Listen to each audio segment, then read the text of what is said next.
एक मियां बीवी इतने आपस में प्रेम भाव से रहते थे कि उनमें कभी आज तक झगड़ा ही नहीं हुआ था। तो यार दोस्तों को बड़ी हैरानी थी कि यार फॉर्मूला क्या है। तो उन्होंने कहा भाई देखो फॉर्मूला ये है, हमने अपने अपने डोमेन बांट रखे हैं। के भी कहता है चिल्ला चिल्ला के अपना अधिकार क्षेत्र जानो, अपना अधिकार क्षेत्र जानो। तो हमने भी भाषण सुन के ये सोचा कि अपना अधिकार क्षेत्र बांट लेते हैं। मैं तुम्हारे डोमेन में चिक चिक नहीं करूंगा, तुम मेरे डोमेन में। सरल सी बात है। तो बोले अच्छा भाई, तो भाभी के डोमेन में क्या क्या है, किसको क्या देना लेना है, क्या घर में लाना है, क्या शॉपिंग करनी है, फ्रिज में क्या आना है, किसको क्या खिलाना पिलाना है, घर में क्या होगा, साफ सफाई होगी कि नहीं होगी, कौन करेगा, किसका जिम्मा है। ये सारे निर्णय जो हैं किसके जिम्मे हैं? भाभी के जिम्मे। क्योंकि ये सारी जो छोटी छोटी बातें हैं ना, आदमी लोगों के काम की नहीं है, तो अपन इसमें बोलते नहीं है। तो बोला फिर बड़े बड़े काम कौन से हैं जो तुम्हारे जिम्मे हैं? कहता मैं ये चिंता करता हूं कि सचिन तेंदुलकर को कैसे खेलना चाहिए था।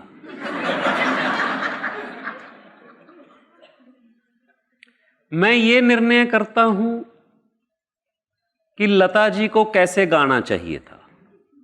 मैं ये निर्णय करता हूं कि मोदी जी को किससे क्या बात करनी चाहिए थी और कौन सी बात। बड़े सुखी है ना, वो मेरे मामलों में इंटरवीन करती है ना मैं उसके मामलों में करता हूं। बढ़िया गाड़ी चल रही है। अपना अपना अधिकार क्षेत्र बंटा हुआ है। बायोलॉजिकली जो फीमेल है उसको सुनाई ज्यादा देता है। तुम उससे ये कंपटीशन करना ही मत। तुम्हारी तो आंखें सामने हैं, उसकी तुम्हारी आंखें तो सिर्फ एक सीध में देखती हैं। क्योंकि आदम युग में आदमी क्या करता था? निशाना लगाता था। तो उसको दूर से देखकर निशाना लगाना होता था और कानों को बंद रखना होता था कि डिस्ट्रैक्शन ना हो। निशाना लगाना था ना। तो वो ऐसी डेवलपमेंट हो गई है जैसे अब पूंछ की जरूरत नहीं रही तो हट गई ना। ठीक उसी प्रकार से आदमी को तो सीधा ही सीध में दिखता है, सीध में, इधर उधर नहीं दिखता।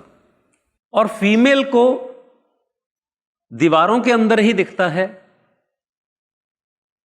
क्योंकि वो पेट में बच्चा लेके 9 महीने बैठी है तो मूव कैसे करेगी। तो उसका अकॉस्टिक विजन है, उसको सराउंडिंग की साउंड को सुन के जज करना है कि कोई खतरा तो नहीं है। उसके कान 360 डिग्री हैं, तुम्हारी उसका जोन 360 डिग्री है और तुम्हारा जोन सिंगल लाइन है। वो मल्टीटास्कर है, तुमसे ना होंगे। तुम बैठ के सोफे पे पसर के सिर्फ टीवी का चैनल बदल रहे होते हो और वो आगे कहती है खाना लग गया, फिर आगे कहती है खाना लग गया, तीसरी बार तुम कहते देख नहीं देखा, हम काम कर रहे हो, खाना लग गया, खाना लग गया। एक बार में आदमी एक ही काम करेगा ना।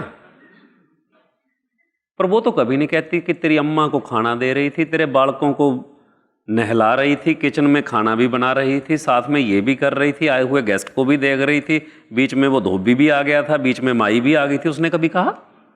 उसके जितने काम तुम्हें करने लग जाएं तो तुम 2-1 घंटे में मेंटल असाइलम में पहुंच जाओगे।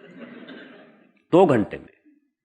बहुत लाड़ आता है ना बच्चों पे, 3 दिन रख के देखना, अगर बालकनी से ना फेंक दो तुम तो। ये मूल गणित को समझ लो। पचड़े में पड़ो ही मत। तुम तो लता जी की चिंता करो, सुर लगा के नहीं लगा, छक्का मारा के नहीं मारा, मोदी जी की विदेश नीति ठीक है कि नहीं, राहुल गांधी को कोई एडवाइस तुम अपने आप ही दे के अपने घर में बैठो। ये तुम्हारे बड़े बड़े काम हैं, तुम समझो।